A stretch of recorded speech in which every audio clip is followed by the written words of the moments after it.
સુરતમાં મોબાઈલ સ્નેચિંગની ઘટના સીસીટીવીમાં કેદ થઈ છે તેની વાત કરીશું, પરંતુ આગળ વધી અમદાવાદની તો મોબાઈલ સ્નેચિંગની ઘટના સીસીટીવીમાં કેદ થઈ છે। સુરતથી આ સમાચાર છે। રાહદારી ફોનથી કરતો હતો વાત અને લૂંટારુઓ લઈ અને ફરાર થઈ ગયા। પૂણામાં રાહદારીના હાથમાંથી મોબાઈલ ઝૂંટવી લીધો। બાઇક પર આવેલા બે શખ્સો મોબાઈલ લૂંટી અને ફરાર થઈ ગયા। પૂણા પોલીસ કરી રહી છે તેની તપાસ।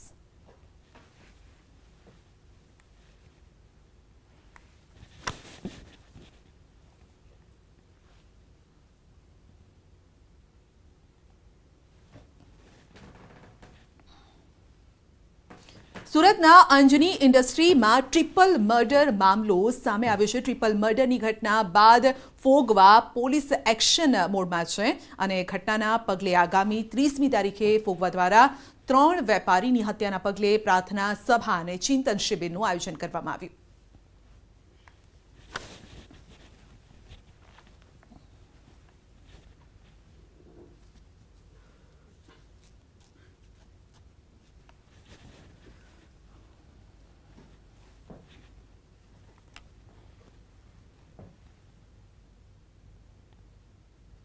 एक्चुअली આજે જે અમને બોલાવ્યા છે એ એક તો ગંભીર ઘટના બની છે અને એક રીતે ભયનો માહોલ પણ છે।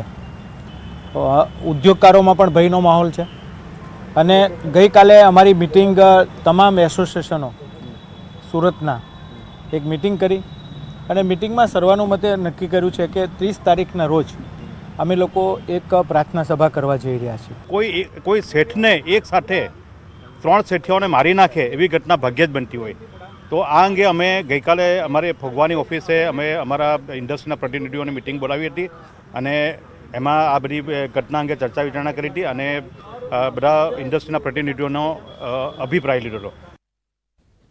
ભરૂચના વાલિયાના સિલુડી ગામ પાસે કંપની સામે લોકોનો વિરોધ।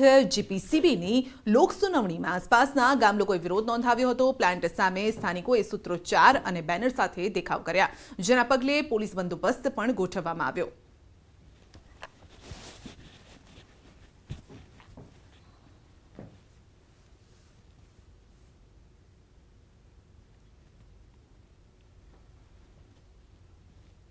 સુરતની શાળાઓમાં ફરીથી કોરોના નિયમ કડક। માસ્કના નિયમનું ચુસ્તતાથી પાલન, સોશિયલ ડિસ્ટન્સનું પણ પાલન। ડીઓના આદેશ બાદ શાળાઓ બની છે સતર્ક। સ્ટાફ, વિદ્યાર્થીઓ માસ્ક પહેરે તેની તકેદારી લેવાઈ રહી છે।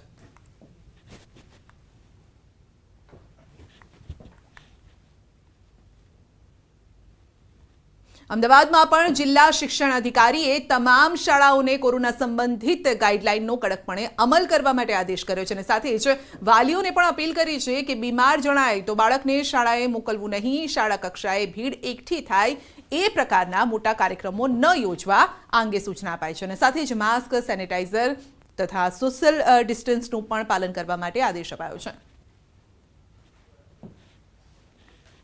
કોઈ પ્રકારના મોટા કાર્યક્રમો એવા ન થાય અને ખાસ જે ચિહ્નો ધરાવતા હોય એવા બાળકો, જેમ કે શરદી, ઉધરસ વગેરેના તાવના જે ચિહ્નો હોય એવા બાળકોને પેરેન્ટ્સ સાથે કાઉન્સેલિંગ કરી શાળા કક્ષાએ એ ન આવે અને ઘરે અભ્યાસ કરે તેવું પણ સૂચના આપવા માટે જણાવેલું છે।